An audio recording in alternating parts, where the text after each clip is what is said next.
Look, this is Coco After Dark. It is officially 9:53. Okay, let's get some housekeeping out of the way. How many selfies do you take before you recognize it's not going to have any better angles than the one you already have? Secondly, there is a stain on the sleep shirt, but it is the only one from Target that lasted me beyond like 3 days. And I've had it for about 3 years now, so I'm still happy with it. And also, are you a teetotaler or do you drink any kind of alcoholic beverages? I am a red wine drinker. I got my red wine right here. So let's chat. I hope nobody from my job is watching this. So listen, have you ever, have you ever dated anybody who you didn't tell anybody else that you were dating? So look, I have this friend that travels 3 to 4 times a week. Most guys that I do talk to own their own businesses. I'm just attracted to that, and I never recognized that it meant that I really desire to be an entrepreneur. Like, I really respect it, and I really find it super attractive. And the last couple of guys that I have known have been in the construction business. Now, this guy does like multi-million-dollar deals and stuff like that with apartment complexes and different businesses. So I have this coworker who is opening up a business, and I was feeling some kind of way about it. I hope nobody from my job is watching. I'm very happy for her, but it did make me feel some kind of way about myself. Like, man, I'm just not even in the position to even put my mind, like put my feet on the ground to do it.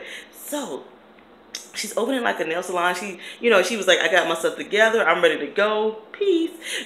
Soon everything is like falling into place. So she needs a brick and mortar location, which requires construction or whatever. You have to do a build out on the location that you want to use. If you guys don't know what that is, if you're going to open up a business, you may have to go into your storefront and strip it down and input pictures and things like that. So I was like, cool. I know somebody who may be able to do it, not wants to do it, because my friend is he tries to be intimidating. That's what I like about him, because he's like so direct and straight to the point. So then as they start to maintain communication, little things start coming out about the girl and her business. Now, mind you, like I said, I was feeling some type of way. I'm very happy, but it did make me feel like very like down on myself, because it was like, I want to be an entrepreneur. I want to do things, and I haven't even like put my mind. And here's this person that is younger than me that can make this happen, and they have it like so together. They have like everything they need. This is why I'm always telling y'all to run your own race and don't envy people. Girl, so when my friend started to talk to her and ask her very specific questions, she didn't have answers for these things. Okay? And he knows his stuff because he has been in business for many years. Over 20 years, and deals with like multi-million-dollar contracts. He said the last time he even did an $80,000 job, it was because the guy owned $2.1 million in real estate that he wanted to get his hands on for like development purposes. So that's the kind of stuff that we're talking about, real talk. So the girl works with me, and all of a sudden she started coming by my desk more and more, and me and her have never been close. That's why I didn't tell her how close I was to my friend, because I told both of them I did not want to be stuck in the middle in case anything happened. But girl, come on in, girl. That's why I hope nobody from my job is watching. Girl, she let it loose that she don't even have her financing all the way. Girl, I can't even... You just feeling what I just said. So when they got to the location, he is a businessman that travels to 4 different cities every single week. And they got the location. He got there early waiting on her. I was like, oh, please don't stand my friend up. It was 5:15. They were supposed to meet at 6. I text messaged her at 6:21. And the landlord wasn't even there with the keys because she didn't even really get the lease signed. So, but why is it almost now 10 o'clock and he's still there with her? Now, this is the thing about people who really are into business and know their stuff.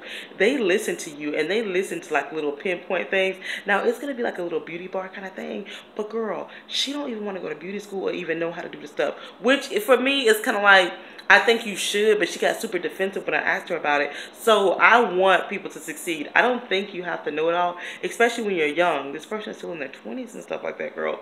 So when you are young, you have opportunity to like fail and stuff like that. But my friend who knows his stuff is like, oh no, she needs to be educated, because people, especially women, underestimate the amount of money and time and labor that it takes to turn a profit. Profit is not easy or guaranteed, and if you're getting yourself out there with business loans, girl, you need to know that it's not just about making the payment. And if you're putting all your ducks in one basket and you don't even know how to create what's in the basket, you might be running into some problems. So he is kind of probably giving her a hard time, because girl, she came up to my desk, like I said, she's been hanging out at my desk more and more. She was like, because to me, she came off to me like she had it all together, like in 2 weeks, you know, in a month, 6 weeks, this is happening. And so I conveyed that message to my friend, and he was like, yeah, he already could see through it. But then she was like, I talked to your friend, if he could only see my face was like, and she said that if he thinks that I know exactly what I'm doing, let me just go ahead and recant that now. So I have respect for somebody who can recant and say, you know what? I don't know exactly what I'm doing, but I really want to do this. So I think that everything happens for a reason. Even if me and my friend don't end up working out, I really want him to help this young lady. I keep wanting to call her a girl. I think that she has time on her side. I'm very happy and proud that she is able to put some action behind her words and step outside of the corporate world and be her own boss. Like, that makes me like so happy, and I'm gonna be one of her first customers, girl. And I'm gonna pay full price too, because I love entrepreneurs. But I'm just like, don't envy people. You don't know, even if they're making it seem like they got it all together, from financing to